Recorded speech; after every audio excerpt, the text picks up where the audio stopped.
to Maples for All Seasons TV. I'm your host, Barry Hoffer, and I'm known in the industry as the Maple Guy.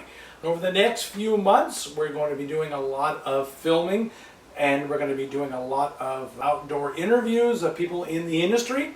One of the things we're going to talk about today, which is a big subject on the internet, especially from a lot of my emails, is we're going to talk about the drought. The drought is a really big issue here in California. So the Japanese maples are struggling a little right now, and we're going to be showing you a couple of the plants that are actually having some burning issues. We're also going to be talking about how to water them, how much water we water them with, and also what we water them with to help them prevent them from burning. So the first thing we're going to be talking about, a question that's asked me of the most on radio and in TV, is are Japanese maples drought tolerant? And no, they are not. They do require some water, but we don't want to overwater them. They do not like heavy wet roots, especially with clay soil like we have here in Northern California.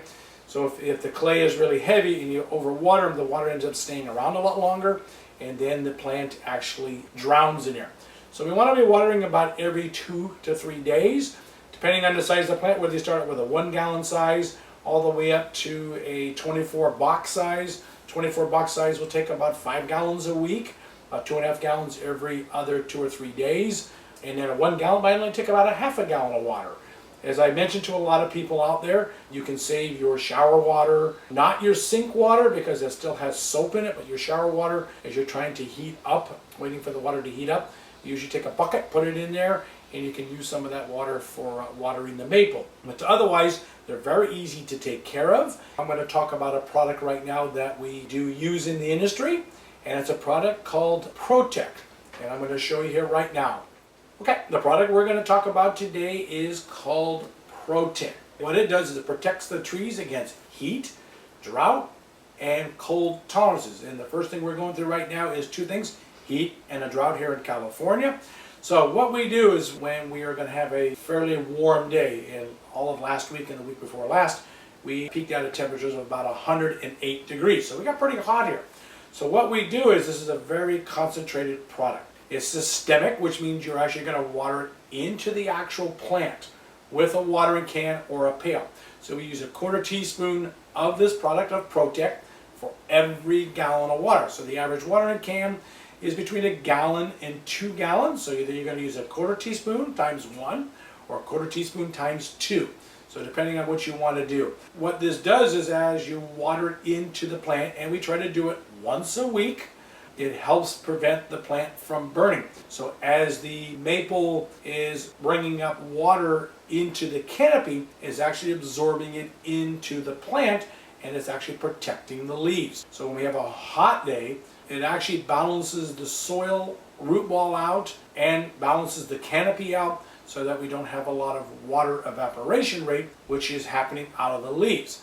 And that's what causes the burning. We also use this product as a spray, which you can do. So if you are going to use it as a spray, as an application, you can spray it onto the leaves. You want to do it very early in the morning. You never want to water or get your leaves wet on a Japanese maple, especially when the sun is on top of it.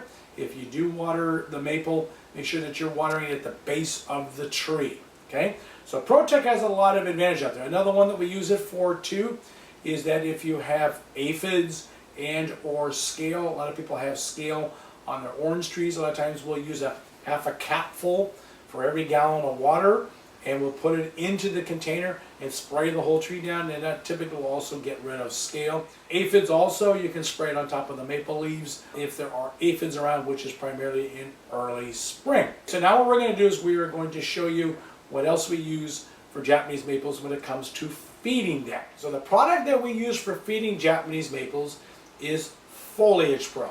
Okay, once again, it's a product that is very concentrated. It's about a 1/4 teaspoon for every gallon of water in the watering can. So if you have a watering can that's 1 gallon or 2 gallons, just adjust it. You mix it into the water and you actually water the maple. We do this only once a month. So we use Foliage Pro in March, April, May, June, July, August, and September. Main reason why we do it is that Japanese maples, you need to keep their leaves on. You need to keep the leaves as healthy as possible. What we find is if the maple keeps burning over and over, and the leaves keep burning off. By the time fall comes, the plant is depleted, all the nutrients out of the soil, because what happens is that the reason why we use the Foliage Pro is that we want to be able to keep the leaves on the tree as long as we can. So we want to have them on there from March through September, October, and November. When the trees start to go dormant, for us here in California, when the fall starts for us after the late Indian summer, which is in October, Halloween time, the trees will start to color up. When they start to color up, they actually take the food from the leaf, which is all that energy stored, and they put it back down into the root, which helps the tree make it through the winter to the next spring. So those leaves are actually feeding the tree. By using the Foliage Pro, you're using a light amount of food. It's liquid, it's systemic, it absorbs in that day, so the maple gets its food just once a month. They are not heavy eaters. The one thing that people make a mistake with the Japanese maples is they use high nitrogen products, which is what we don't want to do. We don't want to use 16-16-16s or 20-20-20s. Like products like Miracle Grow can actually burn the Japanese maple. So a lot of my clients, when I come to their houses, can understand why their trees are burning, and then I'll find a lot of Miracle Grow pellets or liquid around the tree, and what happens is you're putting too much nitrogen in. So it's not good for the maple. So they're very light feeders. So we don't need to use a lot of food for them. So that's very important. So what we're going to do now is we're going to talk about and show you a plant that has been burned, or what we call sun scalding.